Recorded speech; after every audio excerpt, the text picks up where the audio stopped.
Hello and welcome. My name is Zafar Iqbal, and you're watching the Mojo story. A day after the terror attack in Kashmir, where a group of tourists were targeted near Pahalgam, the picture is getting slightly clear. Now, security agencies have released sketch of the terrorists who are responsible for carrying out this terror attack in Kashmir, and it seems to be a group of at least five terrorists. Some of them were in military fatigues and some were wearing Pathani suits. Now, on that screen, you can see this is the defining photo, the one before that, where the woman is sitting on the ground and there is a person lying, her husband, the naval officer from Karnal, who has been killed in that attack.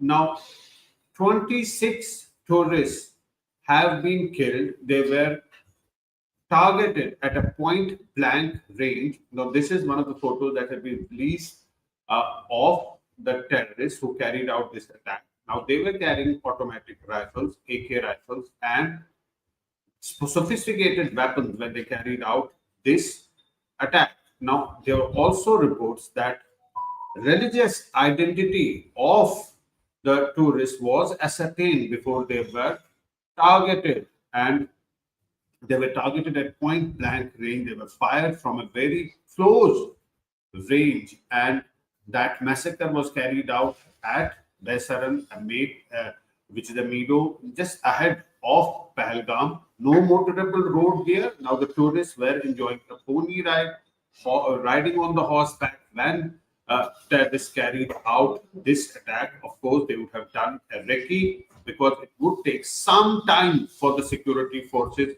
to reach that place. Meanwhile, Home Minister Amit Shah is in Kashmir taking stock of the situation. He did a survey of that area. He met with the top officers and also the affected people. You can see on that screen Home Minister Amit Shah in Kashmir meeting with all those people who have been affected by this terrorist attack. Many of them are injured, taken to hospital. Of course, the Home Minister interacting with those people, the affected people there in the Kashmir Valley. Prime Minister Modi has also cancelled his Saudi Arabia visit. Remember, he was on a 2-day visit to Saudi Arabia and returned to India. So obviously, now things are becoming clear that it was a group of Lashkar terrorists who carried out this attack. Now, what are the options for India? Of course, this is a big strike and there would be retaliation from India. To discuss this, we are joined by an eminent panel. We're joined by Major General Dhruv Katoj. He joins us to discuss this situation, a defense expert, and also we're joined by Zafar Chaudhary, who is a journalist based in Jammu, editor of the Dispatch. If I may start with you, Major General Dhruv Katoj. There was a lull in Kashmir Valley. Peace seemed to have returned in Kashmir Valley. Elections took place last year in an absolutely peaceful atmosphere. A new government was, came into power in Kashmir. Things seemed to be normal, so much so that it was a booming tourist season, and tourists were not just going to prominent tourism places like Gulmarg and Pahalgam, but also to unexplored places. Like this place is slightly ahead of Pahalgam. There's no motorable road there because so much of a rush of tourists, and suddenly terrorists have struck and they have attacked innocent tourists to send across multiple messages. One, that they are present in the Kashmir Valley and they're targeting innocent civilians, spreading fear. And also, this happened in Pahalgam, which is the base camp of Amarnath Yatra, which is starting in a few months from now. What is the sense that you get from this terror strike happening at this point in time? Thank you, Zafar. Zafar, I think yesterday has been a very sad day for the whole country. I think it is a tragedy beyond any limit of proportion. I have even rated this even worse than what happened in the Mumbai attacks. And there are Right. reasons for that. But the question is why? And I think the more Jammu and Kashmir becomes peaceful, the worse is the situation for Pakistan. There is a correlation because every time the greater normalcy levels settle in J and K, the Pakistani narrative keeps getting weakened and weakened and weakened. Yeah.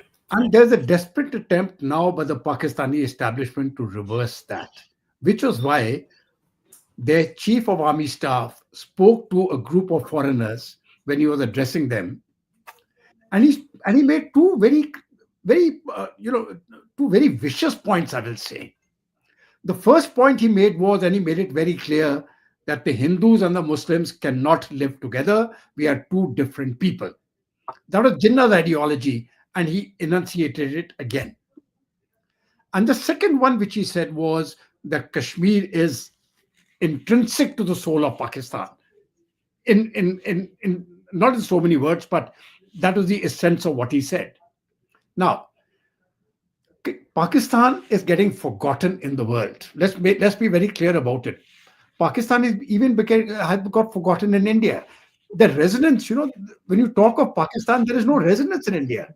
It is ignored. If it is ignored so badly in India, imagine how badly it is ignored in the world.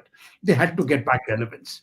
So the strike, it comes at a time when the US Vice President is in India, and it comes at a time when the Indian Prime Minister, after meeting the US Vice President, has gone to Saudi Arabia. Now see those linkages. What timing? You are sending multiple messages to everybody. Okay, Kashmir issue is still alive. Americans, this is what we are. And I personally knew that something is going to happen. I never thought it will be an attack on the tourists, but I knew they will do something when the American Vice President is here. That is something intrinsic to the Pakistani psyche. So I think these are the messages which have been sent, but there is something more which I want to say now. I've been giving it very deep thought, and very carefully I'll say this. Why did they target the tourists? When they target the tourists, they are targeting the Kashmiri people. Because with this one stroke, with the death of 26 innocent tourists, the entire tourism industry of Kashmir has died. Period. It is not going to revive for some time now. It doesn't matter what the government does, what the Kashmiri people do, it doesn't matter. And the terrorists knew it. So they have always avoided targeting the tourists. Targeting the security forces is par for the course. You can the BSF, the army, certain government targets. I can understand all that. The tourists. The aim was very clear. In Mumbai, they aimed for the heart of India. They aimed for the capital. They wanted to destroy India's commerce. This time they have aimed for the soul of India. They want to destroy Sanatan. Least realizing that the soul is indestructible. Sanatan has not been created. It can never die. It has existed forever. All other religions have a birth date. Sanatan is forever. They can't kill it. And that is the misunderstanding. Because now they will have to reap the consequences. And I can assure you, I have never seen the rage of India to such an extent as it is today. It is greater than the rage of the Israelis, what happened on 7th October. That shame, the Gazans will never live down. This we will never forgive. This is the message which I would like to give to the Chief of Pakistan Army, Munir, and to their Prime Minister.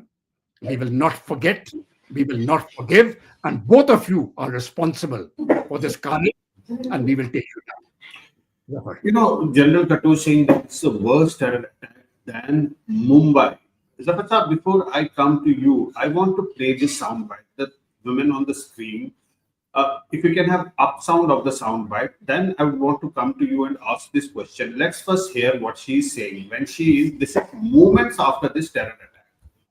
आपने आप बोले ना मुझे पर थी क्या बोलते भेलपुरी खा रही थी मेरा पति साइड में था एक इंसान है उसने उसको गोली मार दी यहाँ पे उसने बोला कि शायद मुस्लिम नहीं है उसने उसको गोली मार दी नहीं आप टेंशन मत लो अब बेटा आप यहाँ पे रहो हम साथ में मैडम ये जो भहीद साहब है प्रेसिडेंट आप टेंशन मत लो मेरे पति का बच्चा लो हम बचा देगा कोई बात नहीं भाई तो करेंगे phone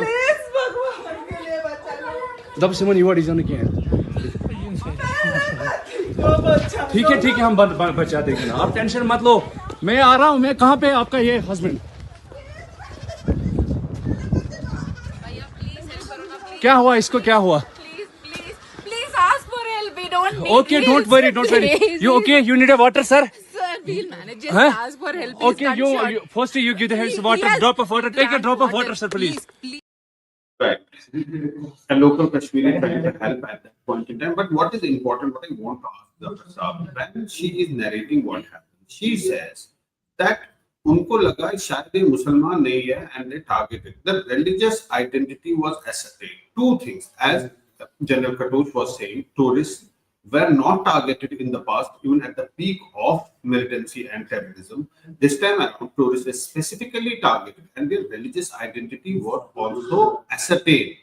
Don't you think that this has entered a very complex phase now? Something that has not happened in Kashmir, even at the peak of terrorism and militancy. The visuals which you played out, which you have been watching since last evening, and listen to the voices of distress that have come out. This is not something that we have seen in many, many years, and it's absolutely devastating. It's absolutely devastating. So these two things that come out very prominently, one is that, there is a targeted attack on the tourists, and the other is that, of course, 26 of those who have died, 25 of them are Hindus. So I think it's very carefully thought out. It's very carefully calibrated that this has to be done this way so that the message goes out very broadly. I think the first issue of attacking the tourists, it has to be understood in two ways.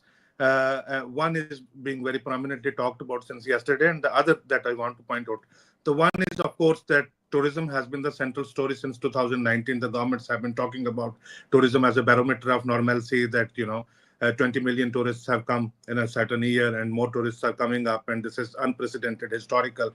You hear the speeches of Prime Minister and Home Minister in the Parliament, and they say that tourism of this kind has never happened to Kashmir in 70 years, 80 years. So that is being talked about not only in Kashmir, not only in India, that's being talked about in rest of the world as well, that this is what has happened after 2019.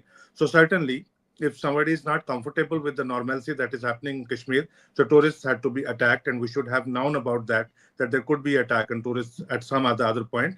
Of course, one did not imagine the kind of scale to which they took the attack yesterday.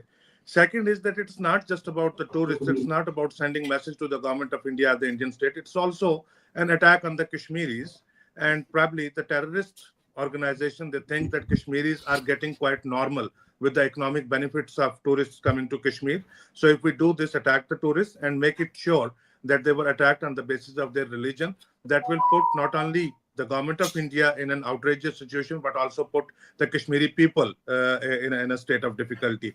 Because there has been a political nuance over the last 4 or 5 years that in which a number of people have expressed their desire to move on. And they have been talking about that, look, we understand and we acknowledge the kind of normalcy that is happening in Kashmir. The stone pelting has come down to almost zero. The incident of terrorism have moved on to, sporadic incidents to Jammu region, not in Kashmir. So that sends out a message that not many local people are inclined to support, participate, or take some kind of, interest in terrorism further growing in Kashmir. So these two things have been attacked. So your fundamental question that you asked initially is that what are the options, which you have not asked directly to me, but what are the options before India at the moment? If you allow me to comment a little bit on that as well. Yes. The outrageous attack of this level that we saw in the recent past was in 2019, the Pulwama attack. So we, decided to go about that and take our response to a level that we teach our enemy a lesson that this is not going to be acceptable at any cost. We'll come inside your territory, will punish you there, and we will leave you incapacitated to do anything of this nature again. This reminds me of a similar incident that have happened elsewhere in the world and where government took measures.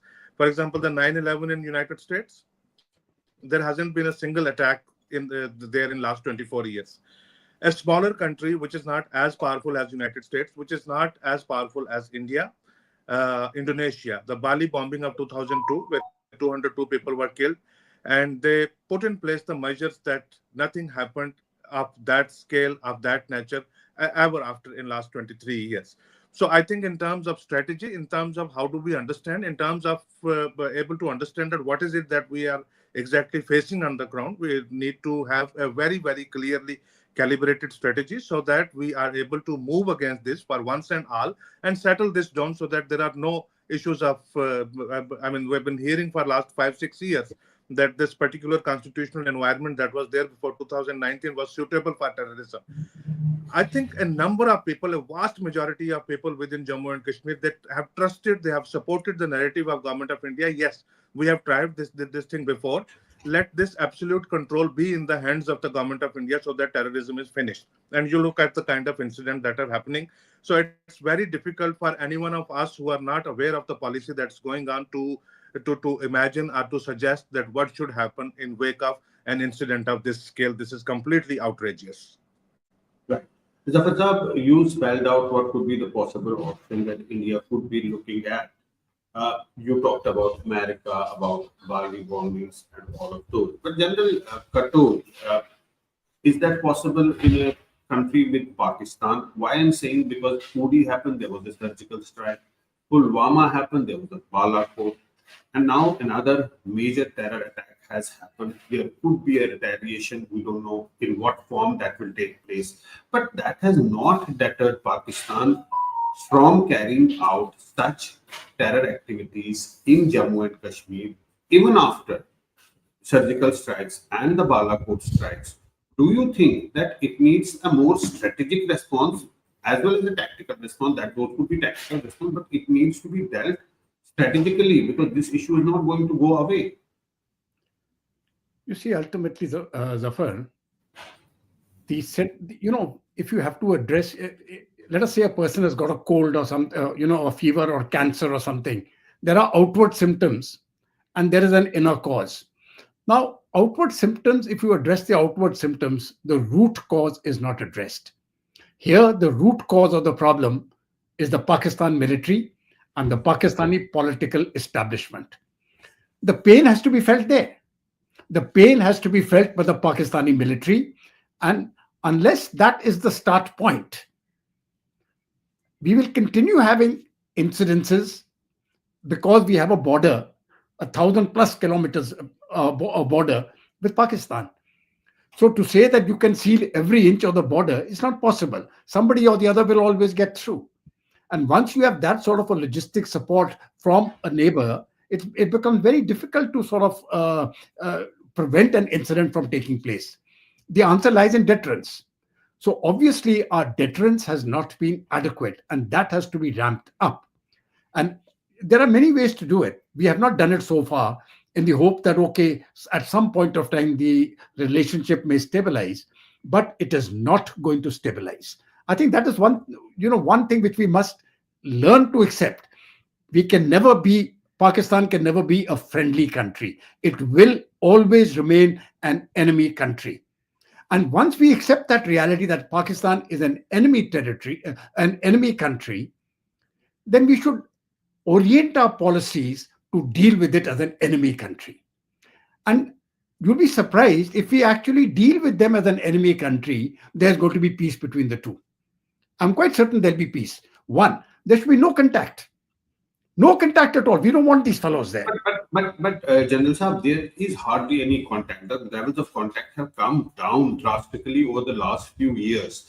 That has been done after Pulwama, after Balakot. Yeah. Those things did happen. The levels of contact have been brought down. No, I'll explain that. You see, they have to be brought down to zero. It is not zero yet. Right? You can maintain that very basic element of a minimal contact, but beyond that, nil. Number two, any incident of cross-border violation should be treated as an act of war and responded to accordingly. If it means going to war with Pakistan, so be it. If it means going to war with Pakistan over this issue, so be it. If it means that we will lose thousands of men in that war, so be it. But we will destroy them. If you see, unless you give that message to the Pakistanis, listen, we will destroy you, we will break you, and we will break you in such a manner that you will never rise again. I mean, those fellows come and threaten you with, we've got nuclear weapons, so use it. The idea that they can threaten us and terrorize us, I think those days are over. The people of India will be prepared to take the pain and support our government with any action they take against the Pakistanis and eliminate this ulcer once and for all. That is the surgical strike which we are looking for. If you have to break Pakistan, break them. Recognize Balochistan as an independent country. Recognize the right of the Pashtuns to accede to Afghanistan. Break the Indus Water Treaty. These are our weapons. We don't use them. Start using them. We don't know what just 1 is. minute, just 1 minute, Zafar. Every single treaty which we have with Pakistan after this incident, we should declare it null and void. That should be the start point. And then divert the waters of the Jhelum. You divert the waters of the Jhelum, Pakistan dies. And that is what we should do. Let them give a nuclear threat. I have got absolutely no problems with that. We'll deal with it. You can destroy some part of India. We will destroy 100% of Pakistan. There'll be no man, woman, or child left there. Not a single bird will live. That has to be the message. And then you will have peace. We will be enemies, but we will have peace. I think that is what we are looking for. We don't know how is India going to respond, but of course, there would be a response, as is very clear now. But Zafar Saab, I want to touch upon the other thing that we've seen in Kashmir. Politicians cutting across political lines have condemned this attack.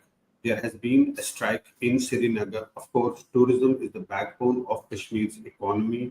Now, mainstream leaders have come onto the roads and they have demonstrated and said it loudly and clearly that this is not acceptable. This is giving bad name to Kashmir. This is not what Kashmir and Kashmiris are.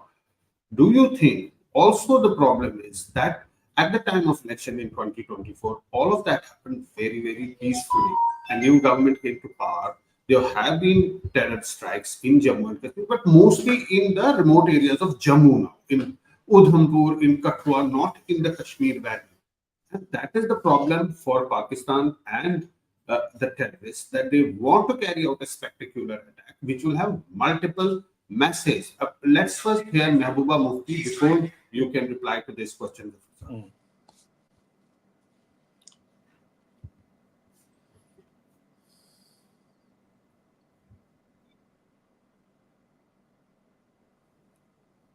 बीवी बच्चे लेके अपनी बचत करके यहाँ आता है कि मैं कश्मीर जाके जन्नत को देखूंगा, तो उसके साथ एक निहत्ते टूरिस्ट के साथ जिसके हाथ में तो कोई हथियार नहीं है, वो अपने आप को भी नहीं कर सकता, इस तरह आप उस पर हमला करते हैं, उसकी जान ले लेते हैं। तो मैं कहती हूँ इसकी जितनी भी मजम्मत की जाए वो कम है। और मैंने पहले भी बोला, फिर से बोलती हूँ कि हम पूरे मुल्क के लोगों से, हम कश्मीरी लोग जो हैं शर्मसार है, शर्मिंदा है कि आप वहां से आए और यहां से आप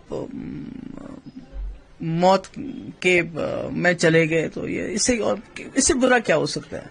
मेरा तो ये है कि पता लगाना चाहिए कौन है, और जो खासकर नेशनल मीडिया है उसको बहुत ज्यादा एहतियात करना चाहिए। अपनी टीआरपी बढ़ाने के लिए कोई ऐसी बातें नहीं करनी चाहिए जिससे मुल्क में और तनाव हो, जिससे और मुल्क में डिवीजन हो। क्योंकि जो हमारे दुश्मन हैं, जो हमारे खिलाफ हैं, वो चाहेंगे कि मुल्क के अंदर तनाव हो, हिंदू मुस्लिम झगड़ा हो, आपस में लोग लड़ पड़े। और जो मैं नेशनल मीडिया का कल से कवरेज देख रही हूं, वो उसी की तरफ, वो असली मुद्दों पे नहीं आ रहे हैं। वो सिर्फ कोशिश करते हैं किस तरह इसको हिंदू मसला बना के मुसलमानों और हिंदुओं को आपस में लड़ाया जाए। Zafar Saab. I think response from all across Jammu and Kashmir, it's not just Kashmir Valley, one political party or another political party. It's irrespective of political affiliation, irrespective of religion, and irrespective of region. It has been spontaneous. It has been unanimous. Every single person has very, very strongly condemned. I've seen young students wearing headgears coming out of madrasas in hundreds, taking out candlelight marches last evening. So there is a complete outrage all across Jammu and Kashmir.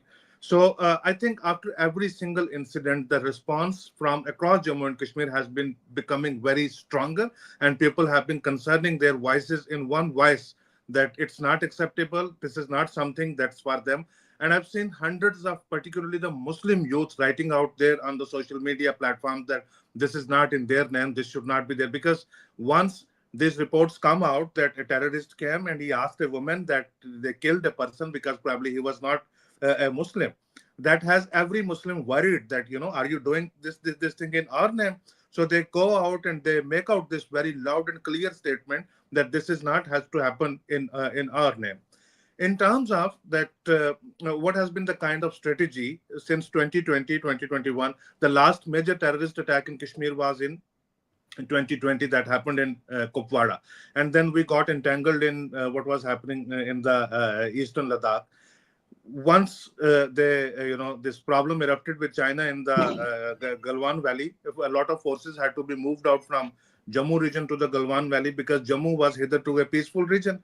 The moment forces were moved out to the Galwan Valley, so they directed their entire attention towards Jammu, because Kashmir was, post 2019, the kind of operational preparedness, the kind of dominance of the security forces was probably the best in last 30 years. So they moved their attention towards Jammu. Once they engaged us in Jammu for 4 or 5 years, and you look at if you hear from the experts who have served in the military or other people, they would tell you that Kashmir has been peaceful for 4 or 5 years, and the whole thing is now happening in Jammu. They have shifted the goalpost to the mountains of Jammu. So it is at that time that when there is a lot of engagement in the hills, in the mountains and woods of Jammu, you do something of a spectacular scale in Kashmir to send across a message that we have the capabilities of striking wherever we want. So that takes me back to our strategy, that takes me back to our policies, that what is it that we are capable of doing in response to this. So I listened to General Katoch very carefully. He made some very, very important points. So in terms of the borders that we share with Pakistan, so that is an objective reality. That's not something that we can probably change. We have to live with that reality. So having understood that this reality is there, so what is it that we can do to safeguard ourselves? So Pakistan's tactics over the last 30 to 35 years, we have seen that there hasn't been any major change in that. So a war, a number of people have been saying since yesterday that if war is an option, let's go for war. I'm certainly not for war. I'm a person who is completely against war, and this could sound very unpopular, but in my 25 years of career, every single soldier, serving single soldier I have met in 25 years, I found them against war completely. Find out a solution, but don't push us to war. So these are some of the realities before us. So if not war, then what is it that's going to be useful to contain Pakistan, to build peace, to maintain peace within Jammu and Kashmir? So I'm at the loss of ideas, but there has to be something really very meaningful. There has to be something, really practical, so that we don't have to suffer ever again.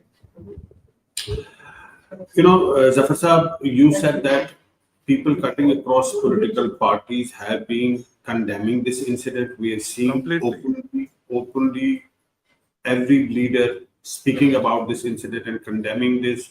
Chief Minister Umar Abdullah's speech was, we played Mehbooba Mufti. Let's also hear what Sajjad Lone had to say before I can go to General Katoch. आपको बता दूं कि इससे बड़ा दुश्मन कोई कश्मीरियों का नहीं हो सकता। एक जम्मू कश्मीर के लोगों की बिलखुसूस जो कश्मीरी है, यहाँ टूरिस्ट आज नहीं 200 साल से आते।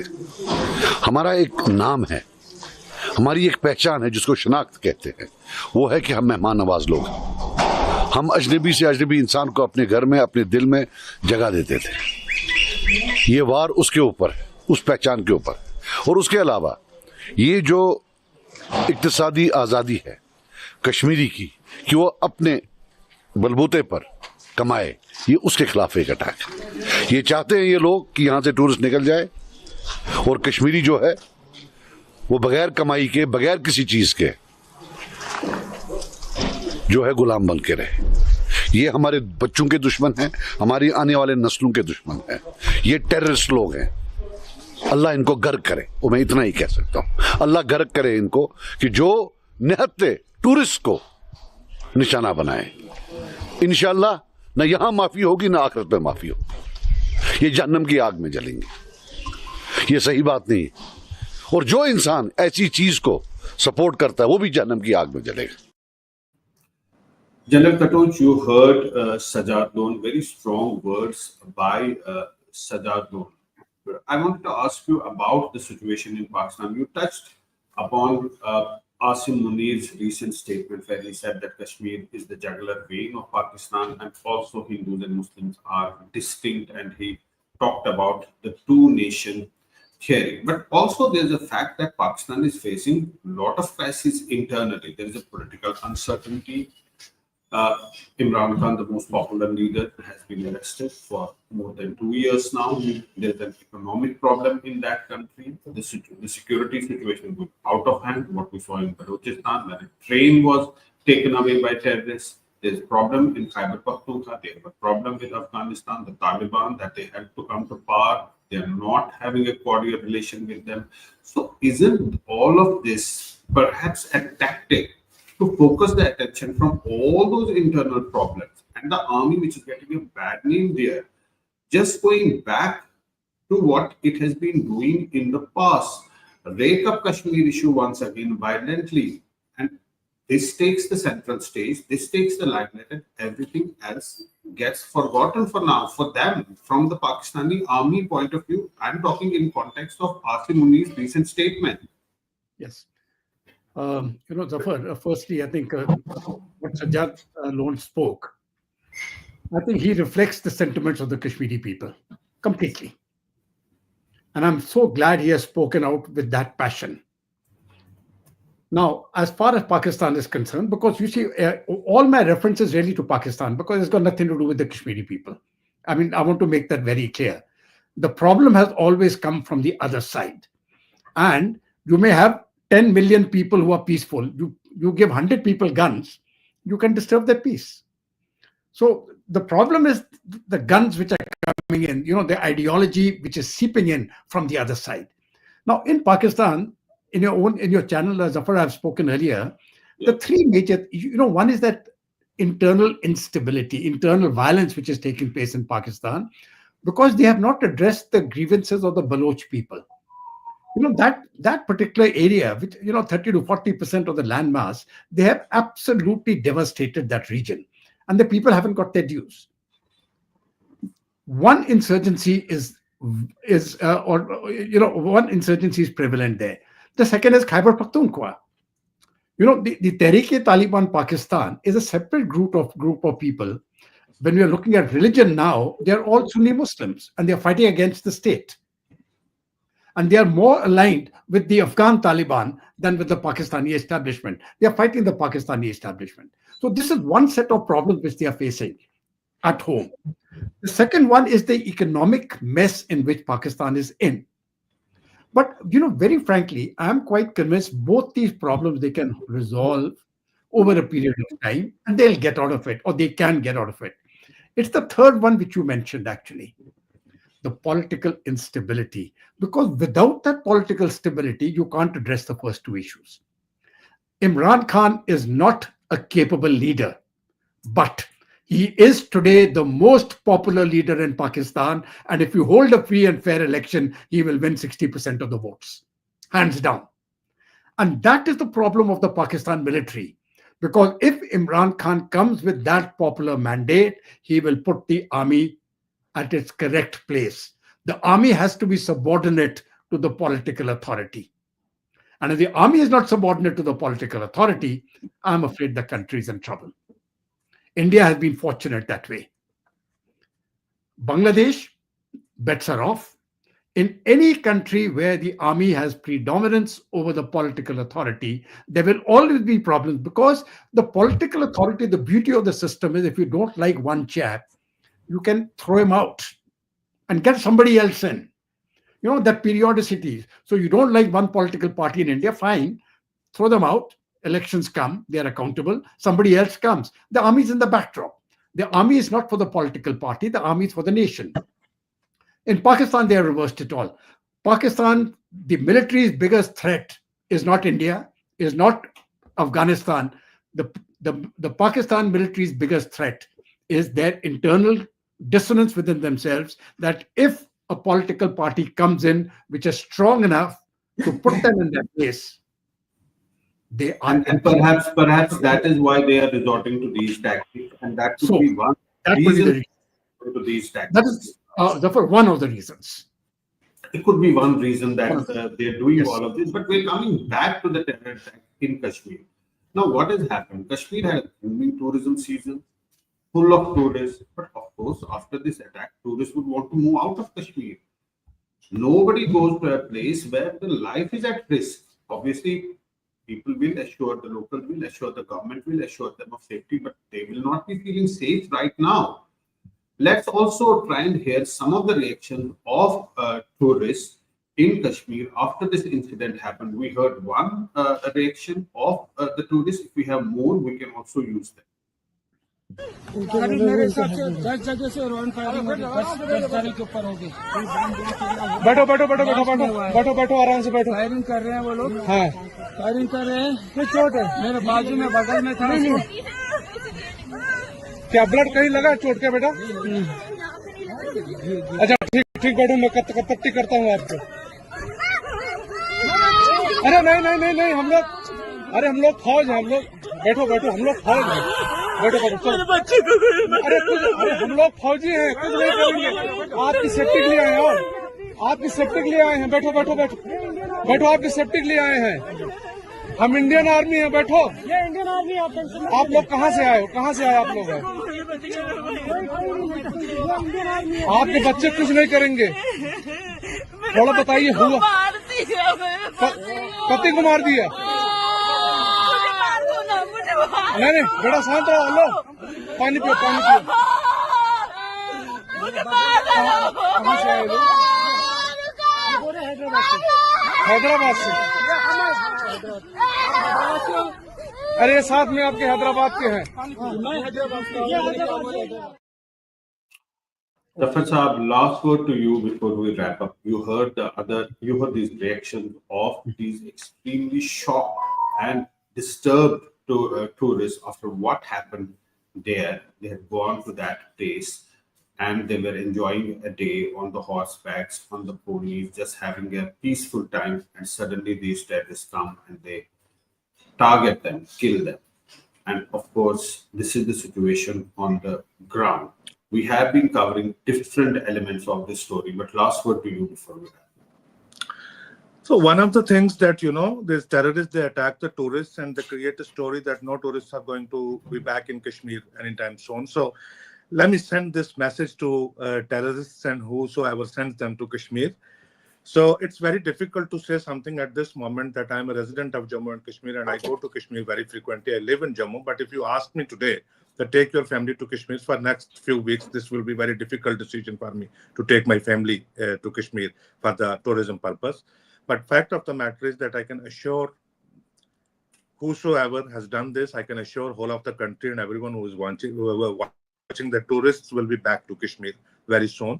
There have been a number of incidents in the past 35 years as well, some of this scale and some of the scales greater than this, and some smaller incidents as well. There is a strong relationship. So this is what terrorists want to do. This is what terrorists want to create a situation, but then this has to be retaliated, and terrorism comes with an element of surprise. You cannot secure every single person all the time. There has to be a sense of security everywhere. I met with General Johnny Mukherjee. Jan Sahab, you would know, he was the Corps Commander in Kashmir in 1999. So they had invited me for a seminar in Calcutta a few years ago in 2016 or 17. So he recalls an incident very vividly of 2000, in 1999, a day before it came to be known as a conflict has erupted in the hills of Kargil. He said that it was, the entire Boulevard Road was completely congested, that it was difficult to drive through the road. That was the number of tourists there. And in next 24 hours, the Kashmir Valley was completely empty. There were no tourists there. So, but in 3-4 months, tourists were back to Kashmir. So that has been a relationship of Kashmir with every part of India.